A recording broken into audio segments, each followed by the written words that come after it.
Oi, pessoal.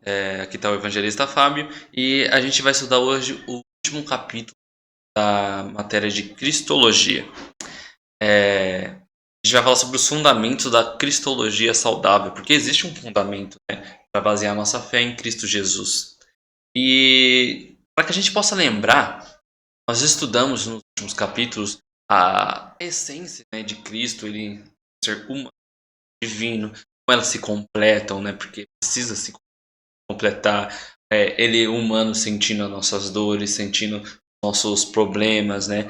Todas as nossas tentações, e ele, Deus, né? A sua divindade, permitindo que ele passasse por elas, mesmo sentindo, mas passasse por elas sem pecar, sendo o cordeiro que ia tirar o pecado do mundo sem nenhuma mancha, e assim por diante. Nós estudamos também no último sobre os ofícios, né, de Cristo Jesus, o ofício do profeta, do sumo sacerdote, do rei que ele foi. Então nós sabemos que ele é o profeta que traz a palavra de Deus, que é a palavra de Deus, o sumo sacerdote que além de oferecer o sacrifício, ele é o próprio sacrifício, e o rei, o qual nos traz um novo reino, né, no qual nós vamos poder viver com ele para sempre, por toda a eternidade.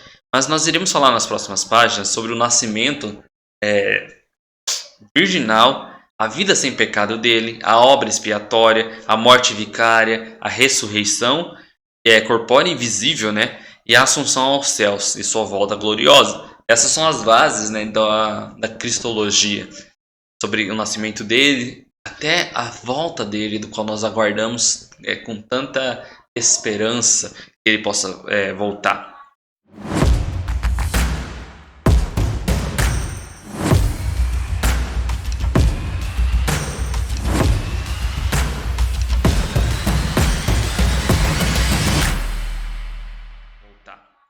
Então vamos começar falando sobre o nascimento virginal dele, porque ele nasceu da Virgem Maria, né? Hoje não virgem, teve filhos depois disso, eu falo que ele teve irmãos, mas uma mulher que emprestou o seu ventre para que Jesus pudesse nascer sem corrupção nenhuma. Homem realmente vivo, né, do Espírito Santo. O texto lá em Isaías 7,4 diz assim: Portanto, o mesmo Senhor vos dará um sinal. Eis que uma virgem conceberá e dará à luz um filho, e será o seu nome Emanuel. Está lá em Isaías 7,4. Então ele já deixava claro que ele nasceria, né, de uma virgem. Mateus 1,18 diz assim: Ora, o nascimento de Jesus Cristo foi assim.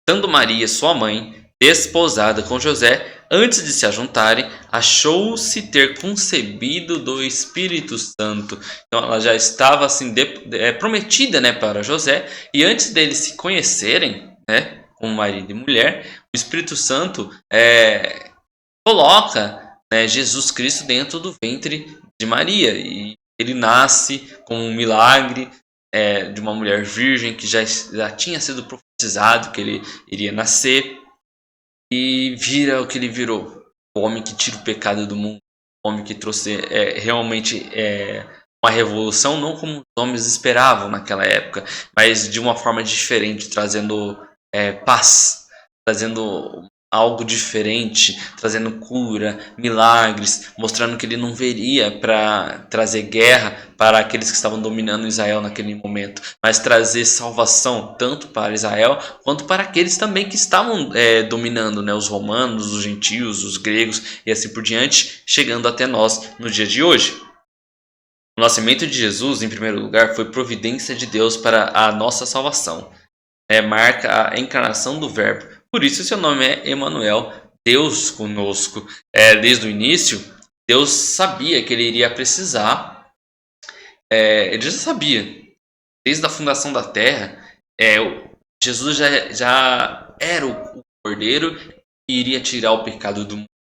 Então, Deus se coloca como homem, Jesus Cristo, e ele desce até a terra como sumo sacerdote para expiar o pecado do mundo, estando também conosco, entendendo como nós vivemos, entendendo como passamos, entendendo as nossas tentações, as nossas preocupações e vivendo junto conosco.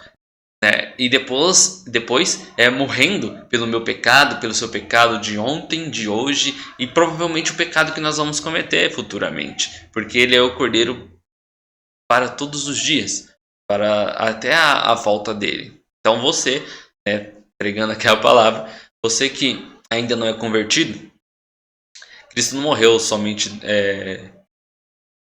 há 2000 anos atrás, entenda o que eu vou dizer, há 2000 anos atrás. Ele morre todo dia pelo pecado e pelo seu pecado. Dia após dia, ele é crucificado pelo pecado que nós cometemos.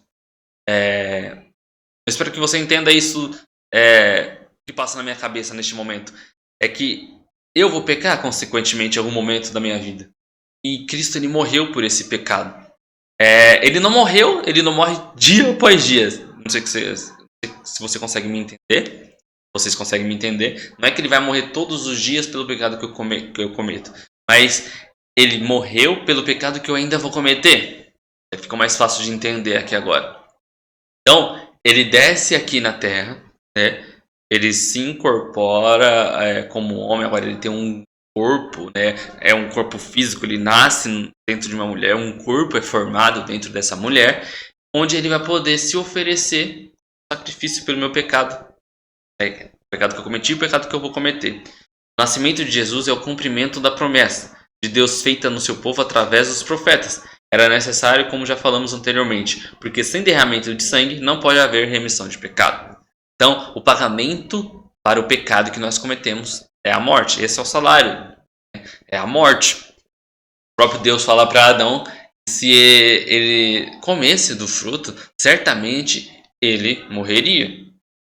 E aí a gente tem na tradução ali, tanto morte para a morte mesmo física, e ele veio a morrer futuramente, ele não ia morrer, mas veio morrer futuramente, e também há na tradução hebraica que a morte ali era a separação de Deus. Então, eu e você sabemos que quanto mais nós pecamos, mais nós nos sentimos separados de Deus. Isso é verdade. Porque não tem como eu ser um pecador e viver na presença de Deus. Mas da natureza dele fazer parte, né, disso, de Deus, Deus Pai, né? Mesmo sendo colocado como homem, ele desce e viveu entre os pecadores, para que ele pudesse nos salvar. Para que ele pudesse ver que o sacrifício dele nos faria sentido, nós acreditaríamos que ele é o Senhor Salvador da nossa vida e seríamos salvos hoje. Por causa do que ele fez, né? Por causa do sacrifício que ele veio fazer por nós. Dessa forma, para nos salvar, Deus enviou seu único filho, que assumiu a forma de homem e foi sujeito a dores. O nascimento virginal é mais do que uma questão física, é a manifestação da graça de Deus.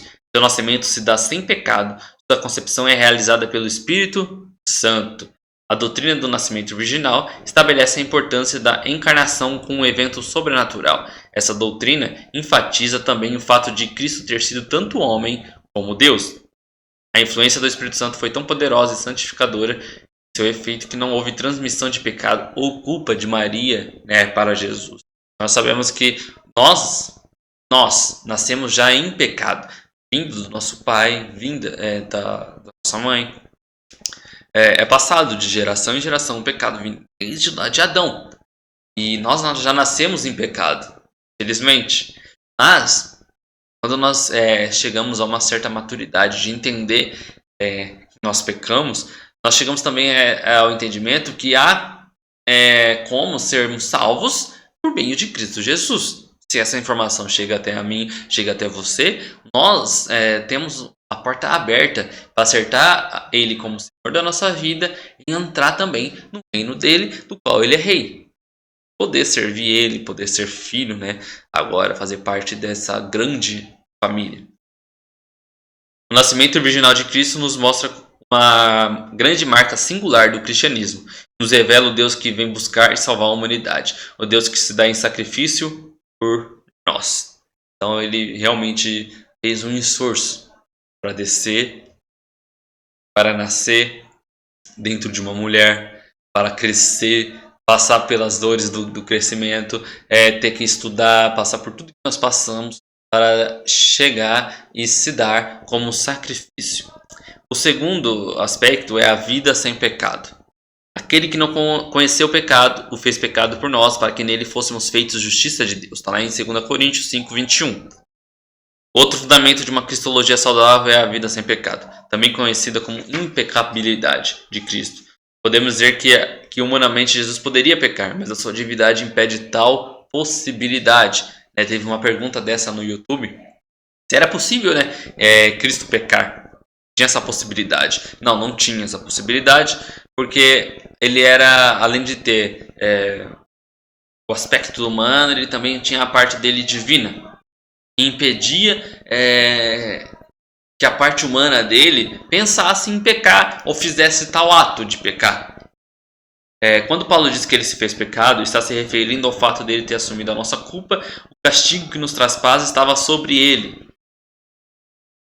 Ao longo da história, em filmes, minisséries, documentários e tratados teológicos, muitos tentaram provar e colocar Jesus como um pecador. Tentaram, mas não tem base bíblica nenhuma. Paulo é claro ao afirmar que aquele que não tinha pecado, pois Cristo jamais pecou e não tinha como pecar. Não há argumento forte nas escrituras que dê base para a pecabilidade de Cristo, enquanto há fortes argumentos a favor da impecabilidade de Cristo. Aí a gente tem aqui alguns argumentos. O fato de Jesus Cristo ser Deus, possuindo o atributo da santidade, torna ele absolutamente fora de cogitação de pecar. O segundo o fato de Jesus Cristo ser Deus, possuindo o atributo da onisciência, aponta também para a sua impecabilidade, pois a onisciência o livra de pecar. O fato de Jesus Cristo ser Deus, possuindo o atributo da onipotência, aponta para o fato de ser impossível de Jesus pudesse pecar novamente. Então, a onisciência, a onipresença, a onipotência, a santidade. O fato de Jesus Cristo ser Deus, possuindo o atributo da onipresença, aponta para o fato dele não ser passível de pecar. O fato de Jesus Cristo ser uma pessoa única, que tem um desejo onipotente de fazer a vontade do Pai. Ele tem o desejo de sempre estar fazendo essa vontade. Então, esse desejo impede ele de ter essa vontade, a parte humana dele de ter essa vontade de pecar. O fato de Jesus ter sido enviado como oferta e sacrifício em lugar dos homens implica que ele é impecável. Então, ele foi enviado para uma única missão. A missão dele era morrer pelo povo, se entregar como oferta e livrar a gente da morte eterna, para que eu e você pudéssemos estar com o Pai futuramente. Essa era a missão dele. Então, de tanto querer fazer aquela missão, ele nem pensava em fazer alguma coisa errada, não passava pela cabeça dele isso. Então, a onipotência, a onipresença, a onisciência, a santidade dele não permitia ele entrar nesse querer de pecar, que às vezes passa na minha mente e na sua mente. E você entende isso de fato? Você que é selado pelo Espírito Santo ou já obteve o batismo com o Espírito Santo, sabe, muitas vezes quando passa na sua cabeça, na sua mente, a vontade de pecar, porque nós temos vontade de pecar, o próprio Espírito, o Santo Espírito, ele fala, não faz isso não. Ele nos avisa. Fala que aquilo vai magoar Deus, fala que aquilo vai fazer a gente errar. A gente ainda pensa nisso, o próprio Jesus não pensava nisso. Porque nós somos imperfeitos. Ainda não temos um corpo glorificado, só nós vamos receber. Aí mesmo assim, nós pensamos e o Espírito fala, não faz isso. Ele nos ensina a fazer de outra forma, para que eu e você não venhamos cair em tentação. Nos ensina a seguir por outro caminho, para que nós não entramos no caminho do inimigo, e assim por diante. A gente vê lá em Gênesis mesmo, quando Caim pensa em matar o irmão, ou está irado, na verdade eu acho que ele nem tinha pensado em matar, mas ele se irou com o irmão. O próprio Deus fala para ele que o pecado estava à porta do coração dele, para que ele pudesse repensar naquilo que ele iria fazer. E para você ver como o ser humano a gente pensa em fazer maldade, pensa em pecar. O Senhor Jesus Cristo não pensava nisso. A santidade dele, a onisciência, a onipresença dele o impedia de chegar nisso. A outra parte dele impedia ele de fazer isso. Da mesma forma, os discípulos chegavam em Jesus e falavam, Senhor, por que você não faz cair fogo do céu lá em Samaria para acabar com todos eles? É a humanidade dele, também mostrava o amor, né? Obviamente que ninguém ganha de Deus no amor, só que por sermos humanos, muitas vezes nós olhamos com misericórdia, com amor para outras pessoas. Então elas se completavam, obviamente. O ser divino que estava em Deus tentava entender com o que se passava na cabeça do ser humano e assim por diante. A obra expiatória, né? O terceiro atributo. No dia seguinte, João viu a Jesus que vinha para ele e diz: Eis o Cordeiro de Deus que tira o pecado do mundo. Está lá em João 1,29. A obra da expiação é outro fundamento importante da nossa cristologia. Diferente da expiação veterotestamentária, que apenas cobria e era necessária a sua repetição anualmente, porque tanto o ofertante, a oferta e o sacerdote eram pecadores. A obra expiatória de Cristo é única e perfeita. Então, o que era a expiação veterotestamentária? Lá no Antigo Testamento, e, gente, para que a gente possa entender, não está escrito, mas na época de Jesus Cristo, ela é colocada também como o Antigo Testamento, até Jesus Cristo morrer e ressuscitar. Então, até ali ainda é o Antigo Testamento. É porque não veio a ser escrito como o Antigo Testamento, ele está no Novo, que os apóstolos escreveram. Então, até Jesus Cristo, era necessário que a gente viesse fazer ofertas. Então, aqui fala anualmente, mas também, se eu não estiver enganado, tinha ofertas em outros períodos. Pode ser que seja anualmente só do pecado, mas pessoas iam lá, levavam o cordeiro, levavam algum bichinho, porque quem não tinha dinheiro para comprar um cordeiro, levava um animal menor, uma pombinha, uma rolinha. Quem não tinha para isso, levava só acho que farinha, alguma coisa assim. Porque Deus sempre diminuía, para que o povo pudesse se achegar até Deus. Deus sempre foi bom. Sempre, sempre, sempre. Se eu e você não pudéssemos pagar naquela época para ter um animal, para que eu e você pudéssemos ter o nosso pecado expiado, coberto com o sangue daquele animal, ele diminuía a oferta para que eu e você pudéssemos ter a chance novamente disso. Dito isso, quando Jesus morre, não precisa mais fazer essas ofertas. Não é mais necessário. É bem provável que ainda os judeus continuaram fazendo isso por alguns anos, se eu não estiver enganado ali até o ano 66 depois de Cristo, antes da queda, né, de novo do templo, quando o imperador vem e começa a perseguição ali na Jerusalém, todos os israelitas, judeus e cristãos na época, desde então parou-se de fazer oferta. Não tem mais essa oferta de sacrifício humano, de animais. Porque Jesus Cristo, ele veio e já fez o eterno, né? A oferta eterna. Dito isso também, depois a gente vai estudar em escatologia, que o templo ele deve ser reconstruído e os judeus voltariam a fazer essas ofertas novamente. Porque muitos não acreditam que Jesus Cristo ele veio e remiu e apagou, tirou o pecado do mundo. A própria palavra fala. Então, Cristo não apenas cobre, mas tira o pecado do mundo. Ele é a oferta do sumo sacerdote que oferece como sacrifício vivo ao nosso Deus pelos nossos pecados. É preciso entender que o preço não foi pago para Satanás, gente. Não é, Cristo não chega, toma aqui, Satanás, o dinheiro pela vida dele. Não. Ou o dinheiro ou o meu sangue, e assim por diante, o pagamento para ele. Não, não é assim, gente. O pagamento é feito para Deus Pai. Para que a gente possa entender, para não ficar difícil, digamos que você deve muito dinheiro para alguém. E essa pessoa, ela vem, ela te faz um empréstimo para que você possa pagar pela dívida que você tem com ela mesma. Bem simplificado, para que você pudéssemos entender, Jesus ele faz isso, Deus faz isso. Nós tínhamos uma dívida, diariamente temos essa dívida com ele. Pecado, porque o salário do pecado é a morte. Nós receberíamos esse salário, a morte. E aí ele entrega o seu filho. Ele dá o seu filho para que pudesse ser pago esse valor. A morte foi na vida dele. E aí que nós devemos entender que a vida de Cristo ela foi muito importante para que nós não viéssemos pagar esse preço, essa dívida que era minha, que era sua. É difícil falar sobre isso. Eu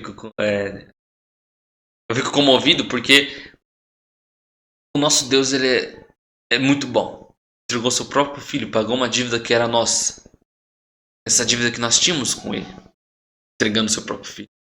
Todavia o Senhor agradou o moê-lo, fazendo-o enfermar. Quando a sua alma se puser por expiação do pecado, verá a sua posteridade e prolongará os dias. O bom prazer do Senhor prosperará na sua mão. Está lá em Isaías 53:10. A função do sacrifício expiatório era agradar a Deus. Isaías deixa claro que Cristo se oferece em sacrifício ao Pai pelos nossos pecados, em Hebreus 5:8-10. Né? A oferta foi feita para o próprio Deus, porque os nossos pecados ofendem a santidade de Deus. Jesus obedeceu ao Pai e cumpriu todo o propósito para a nossa salvação. O trabalho da sua alma ele verá e ficará satisfeito com o seu conhecimento. Ó meu servo, ó justo, justificará muitos, porque as iniquidades deles levará sobre si. Está lá em Isaías 53:11. A morte vicária é o quarto atributo, né? Verdadeiramente ele tomou sobre si as nossas enfermidades e as nossas dores. Levou sobre si e nós o reputamos por aflito, ferido de Deus e oprimido. Lá em Isaías 53:4. A morte vicária e a expiação estão entrelaçadas. Quando falamos da morte vicária, estamos falando de Cristo assumindo o nosso lugar. Então era o meu lugar, o seu lugar que Jesus Cristo estava tomando ali, para que eu e você não viéssemos a morrer pelo nosso pecado cometido. A gente tem que enfatizar isso toda vez, porque parece que o inimigo, mesmo que o inimigo faça essa artimanhas para que eu e você venhamos cair dia após dia, muitas vezes nós mesmos queremos, nós somos inclinados para o mal. Né? Quando o fruto ele é oferecido pela serpente, né? A serpente oferecendo para a mulher ali, para que ela pudesse comer fruto, ali ela está só instigando uma vontade que já tem na mulher. Uma vontade que já estava dentro dela. A serpente não apontou uma arma na cabeça da mulher e falou, vai lá e coma. A serpente, o inimigo, ele não fica dia após dia nos obrigando a fazer tal coisa. Ele vai jogando, né,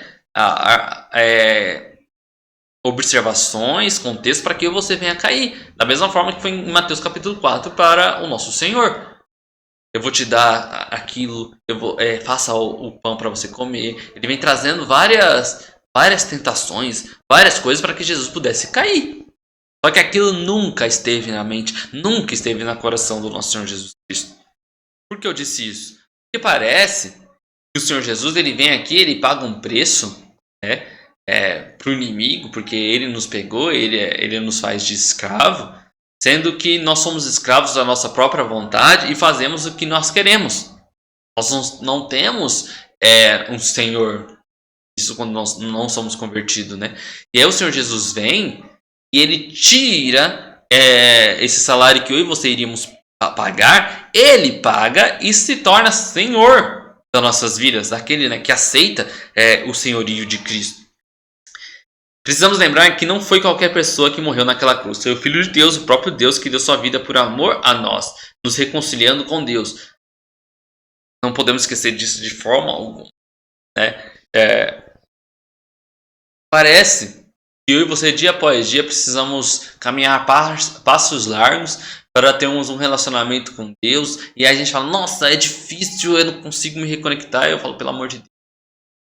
Quem deu o maior passo para que você pudéssemos nos reconciliar? A pessoa deu a vida dela. Jesus Cristo deu a vida dele. Deus Pai deu o seu próprio Filho para que ele viesse morrer por mim e morrer por você. É o famoso ditado cristão que a pessoa fala que a gente dá um passo, Cristo já deu dois. Deus já deu dois pra gente.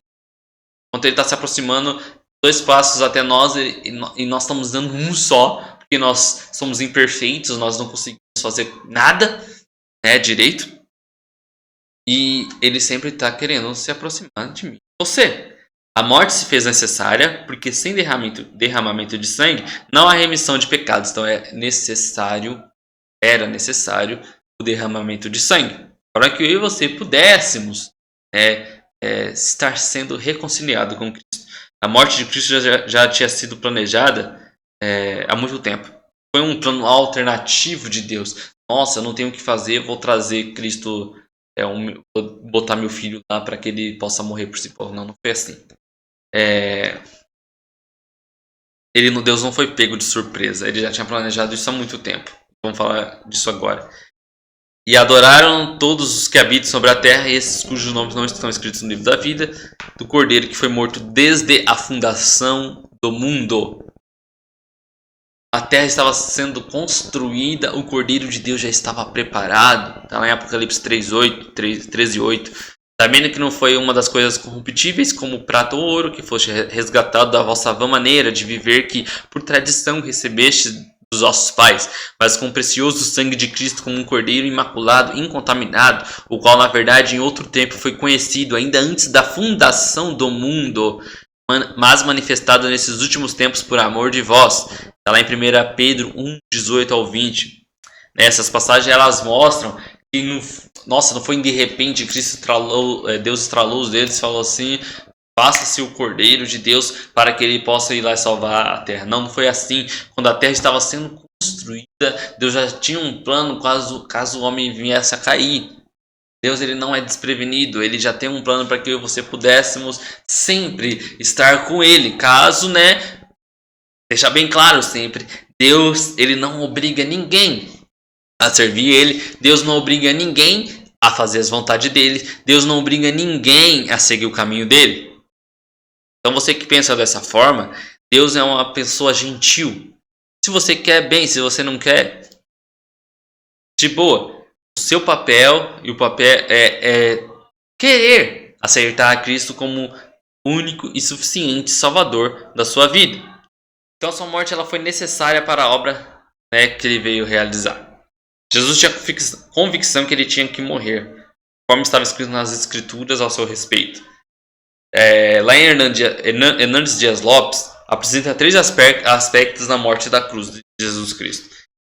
Primeiro que ela é dolorosíssima, ele sentiu muita dor ali. As pessoas diziam que aquilo era como se fosse 1000 mortes. Por quê? Porque a pessoa morria lentamente, ela sentia câimbras, asfixia, dores, artroses e assim por diante. Então era uma morte que tinha que ser devagar para que a pessoa pudesse sofrer. Era uma morte para pessoas que eram pessoas ruins, pessoas que os zelotes morriam, tentavam matar os romanos porque não gostavam de como era feito naquela época. Pessoas que tentavam contra eles, pessoas que eram delinquentes. Então ela era ultrajante. A pessoa condenada era açoitada, ultrajada, cuspida. Depois tinha que carregar a cruz debaixo do escárnio da multidão até o lugar da sua execução. A pessoa, além de sofrer tudo, ela tinha que levar o próprio objeto do qual ela iria passar os últimos momentos dela, a morte. Ela era maldita. Uma pessoa que era dependurada na cruz era considerada maldita. Assim, enquanto Jesus estava pendente na cruz, embaixo, Satanás e suas hostes o assaltavam. Em volta, os homens encarneciam de cima. Deus o cobria com um manto de trevas, símbolo de maldição. E de dentro, prorrompia o amargo grito: Deus meu, que me desamparaste. Então, de fato, Cristo desceu a este inferno, o inferno do Calvário. O Senhor da Igreja consentiu em terminar sua vida num pátibulo romano e, do ponto de vista judaico, morrer sob condenação divina. Depois temos a ressurreição corpórea e visível. O cristianismo não tem nenhuma tumba para visitar, nenhuma cinza para adorar, nenhum morto para adorar. Cristo está vivo e viverá para sempre. Assim diz Billy Graham. E se Cristo não ressuscitou, e vã é a nossa fé, e ainda permaneceis os vossos pecados, e também os dormiram em Cristo estão perdidos. Se esperamos em Cristo só nessa vida, somos os mais miseráveis de todos os homens. Mas agora Cristo ressuscitou dos mortos, já feito a primícia dos que dormem. E se não há ressurreição de mortos, também Cristo não ressuscitou. E se Cristo não ressuscitou, logo é vã a nossa pregação e também é vã a nossa fé. Paulo fala isso. Desculpa, 1 Coríntios 15, 17 ao 20. Vocês vão achar lá. Tá no versículo 13 e 14. É impossível alguém dizer seguidor de Cristo e negar a ressurreição de Cristo. Impossível. Paulo, na sua carta aos Coríntios, ele enfatiza a ressurreição de Cristo. Por quê? Porque dentro da igreja, a igreja estava sendo influenciada pelo gnosticismo. A gente já falou sobre isso. Pessoas que negavam a divindade de Cristo porque ele tinha um corpo humano. Se ele tinha um corpo humano, ele não poderia ser Deus porque a matéria ela é falha. E negavam tanto a encarnação como a ressurreição. A ressurreição constitui o tema mais enfatizado pelos pregadores da igreja primitiva, porque tinha que mostrar que Cristo ele renasceu, ele reviveu, né? Ele reencarnou. No caminho de Emaús, os discípulos, sem saber que estavam conversando com o próprio Cristo, declaram: És tu, peregrino em Jerusalém, e não sabe as coisas que nelas têm sucedido nesses dias? Sem a ressurreição de Cristo, não há ascensão, não há volta, e não haverá nossa ressurreição e nem vida eterna. Por que os discípulos falam aquilo? Para aquele homem, que era Jesus Cristo, eles não tinham reconhecido por causa do corpo glorificado. Porque aquele era o assunto mais falado. Era o Nazareno que tinha sido crucificado, tinha sido colocado na cova, na tumba, não estava mais lá, tinha ressuscitado, e eles estavam voltando para saber o que aconteceu, porque a informação tinha chegado para eles. Paulo abre esse importante capítulo oferecendo uma breve confissão de fé, que oferece o resumo da pregação, não somente de Paulo. Então essa é a confissão de fé dos cristãos. Saber que Jesus Cristo morreu na cruz e reencarnou. Porque nós precisamos também vencer a morte, vencer o pecado, vencer a morte, para que nós possamos subir e viver a vida eterna com Cristo Jesus e com nosso Deus. Na ressurreição de Cristo, quem venceu a morte, participamos da justiça que em sua morte adquiriu para todos nós. Aí eu queria indicar um livro para vocês que se chama Ressurreição, que refuta várias teorias que negam a ressurreição de Cristo. A teoria do desmaio, porque falam que Jesus só desmaiou. Depois pegaram ele e ele estava só desmaiado. Negam a ressurreição de Cristo, né? Esse povo. A teoria dos gêmeos, que ele tinha uma pessoa. Colocaram uma pessoa no lugar dele, em vez de ter colocado Jesus. Há quem diga, nessas teorias, que quem foi crucificado foi Judas, o Iscariotes. Foi colocado no lugar de Jesus. E aí vieram a tramar, aquela história que ele que entregou e tal, para que eu e você não soubéssemos que Judas tinha sido colocado na cruz e Jesus viveu e ficou lá mostrando o corpo dele lá depois para aquele povo, 2000 anos atrás. Teoria dos gêmeos. Teoria muçulmana, teoria da torre de vigia. Eu recomendo esse livro porque ela desconstrói todas essas teorias. Bom, e depois vamos falar sobre a ascensão de Cristo. Disse-lhe Jesus: Não me detenhas, porque ainda não subi para meu Pai, mas vai para os meus irmãos e diz-lhes que eu subo para meu Pai e vosso Pai, meu Deus e vosso Deus. E enquanto diz isto, vendo eles, foi elevado às alturas e uma nuvem recebeu, ocultando os seus olhos. Quem os condenará? Pois é Cristo quem morreu, ou antes quem ressuscitou dentre os mortos, o qual está à direita de Deus e também intercede por nós. Há diversas passagens bíblicas que falam sobre a ascensão de Jesus. E é preciso ficar bem claro, somente Cristo foi assunto aos céus. Somente Ele. A ascensão de Cristo envolve 3 áreas. Lugar, o céu, posicionamento, a direita e função, governo. Ele subiu ao céu e assentou-se à direita do Pai Todo-Poderoso, de onde há de julgar os vivos e os mortos. Aqui está lá o credo dos apóstolos. Pode achar isso lá.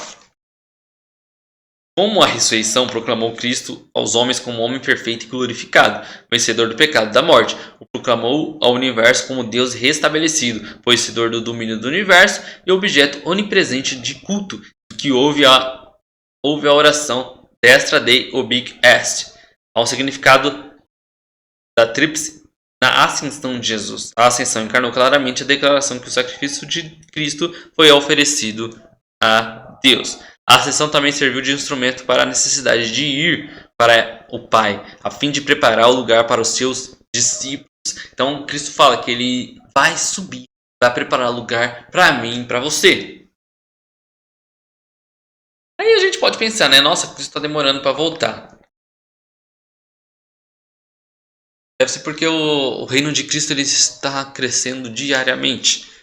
Quanto mais o reino de Cristo cresce, mais pessoas vêm para o reino, mais lugares devem ser preparados. Por isso que Cristo fala que toda a língua iria confessar que Cristo é o Senhor. Tem aqueles que talvez não venham estar com Ele, mesmo confessando ou não, mas o mundo todo vai conhecer que Ele é Senhor e Salvador, vai saber quem é Jesus Cristo. Então, diariamente, né, a pessoa se convertendo e Deus sempre aumentando mais espaço para pessoas que querem e desejam estar junto. E a última é a volta gloriosa de Cristo.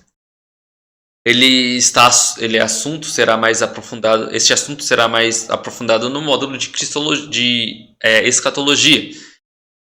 Mas nós não podemos terminar de falar de Cristo e falar da volta dele. Porque cristologia também, aliás, toda a teologia, a gente vai falar sobre ele. Então, uma cristologia saudável crê na volta gloriosa de Cristo e almeja, deseja a volta dele. Dependente de corrente escatológica, uma cristologia saudável acredita na volta gloriosa de Jesus, assim como ele foi assunto aos céus, voltará para buscar a sua igreja.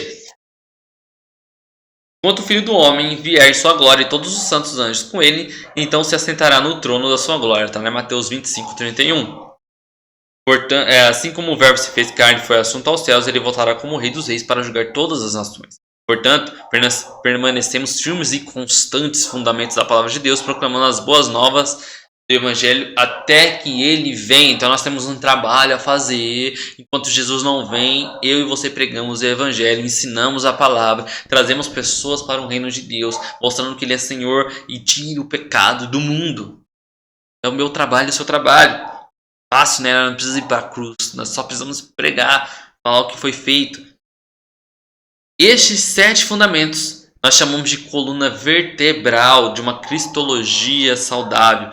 Se negarmos qualquer uma delas, comprometemos toda a cristologia. Não podemos negar o nascimento virginal de Cristo, obra realizada pelo Espírito Santo. Não podemos negar a vida sem pecado dele. Porque se Cristo fosse pecador, como nós, invalidaria a obra expiatória, a morte vicária. Não podemos negar a ressurreição corpórea e visível. Porque se Cristo não ressuscitou, nós também não ressuscitaremos a morte, não foi vencida. Se negarmos a sua ascensão, negaremos também a sua volta. Então, o objetivo, gente, desde o início, foi apontar os princípios fundamentais da cristologia. Muitos assuntos ficaram de fora, claramente, porque falar sobre Cristo é um assunto sem fim. Como que teólogos hoje explicariam a cristologia como foi escrito? O próprio João fala que se fosse descrever tudo que foi feito com o que ele era, não estaria espaço nos livros para escrever. Então, nós trouxemos aqui vídeos simples para que eu e você pudéssemos entender quem foi Jesus, estudar sobre ele.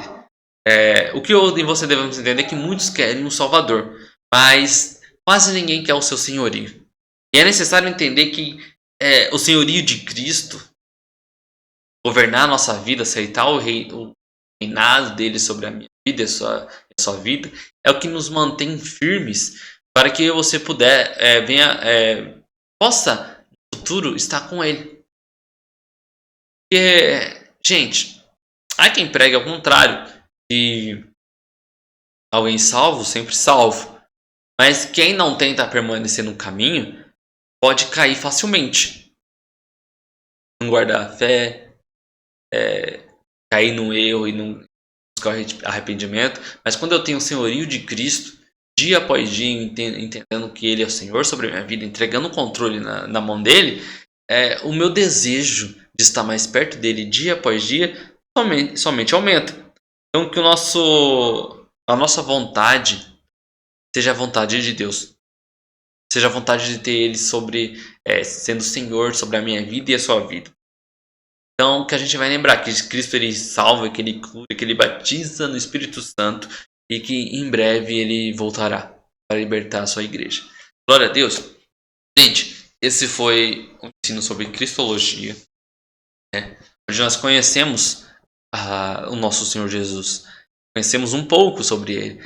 Que eu e você venhamos conhecer ele dia após dia a mais, porque ele pode se revelar para mim, para você, por meio do nosso relacionamento com ele, nosso relacionamento diário, nossas orações, nossas conversas com ele, a própria palavra que aponta a Cristo, de Gênesis a Apocalipse. Então pega a sua Bíblia, leia ela, fale com o Senhor, ore, para que você possa conhecer ele dia após dia.